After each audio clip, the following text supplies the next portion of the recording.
শিলিগুড়ির উপকণ্ঠে মাটিগাড়ার কাওয়াখালীতে উপনগরী গড়ার জন্য জমিও দিয়ে ঘোষণা মতো ক্ষতিপূরণ মেলেনি।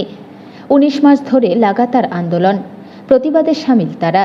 ৫ দফা দাবির ভিত্তিতে আজ শিলিগুড়ি মহকুমা পরিষদের সভাধিপতিকে স্মারকলিপি দিল পোড়াঝাড় কাওয়াখালী ভূমিরক্ষা কমিটি।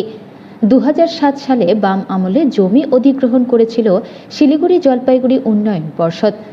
সেই সময় ঘোষণা করা হয়েছিল ৩ থেকে ৫ কাঠা জমির পরিবর্তে দেওয়া হবে পুনর্বাসনের জন্য প্লট, আর ১০ কাঠার ওপর জমি দিলে তাদের হাতে ফ্ল্যাট দেওয়া হবে। কিন্তু আজও তা বাস্তবায়িত হয়নি।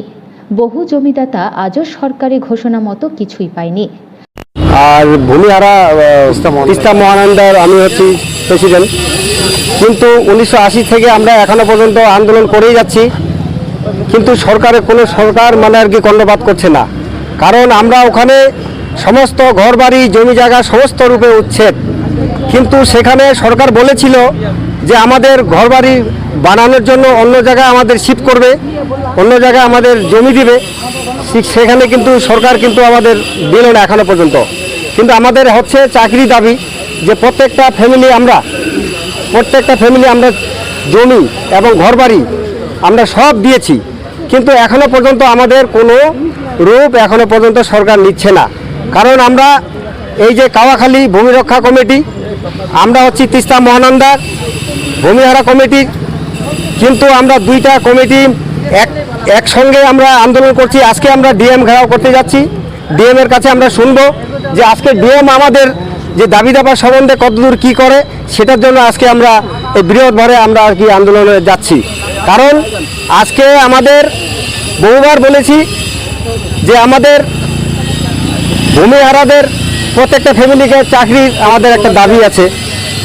তারপরে আমরা যে ওখান থেকে যে আমাদের বাস্তবহারা হয়ে গেছি, সেখানে আমাদের অবশ্য আমাদের বাস্তব ভিটার তো জমি লাগবে, না হলে গরিব মানুষ গরিব চাষিরা কোথায় যাবে?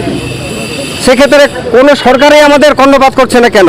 আজকে যে সরকার আজকে বর্তমান মমতা সরকার আছে, সে কিন্তু আজকে ১৫ বছর বয়স হতে চললো, আজ পর্যন্ত কিছু আমাদের একটা প্রতিশ্রুতি দিল না। আমরা কিন্তু প্রত্যেকটা উত্তরকন্যা, তারপরে এসজিডি এর যেমন দেখেন, এসজিডি এর ৩০০ বিঘা জমি নিয়েছে, অথচ জমিটা ওখানে সরকার ওখানে প্লট বিক্রি করছে। আমাদের একটা প্রতিশ্রুতি দিয়েছিল আমাদের ফ্ল্যাট দিবে, আমরা জমি ছেড়ে দিব। আমাদের জমি কিছু এখনো পর্যন্ত মানুষের এখনো প্লট বাকি আছে।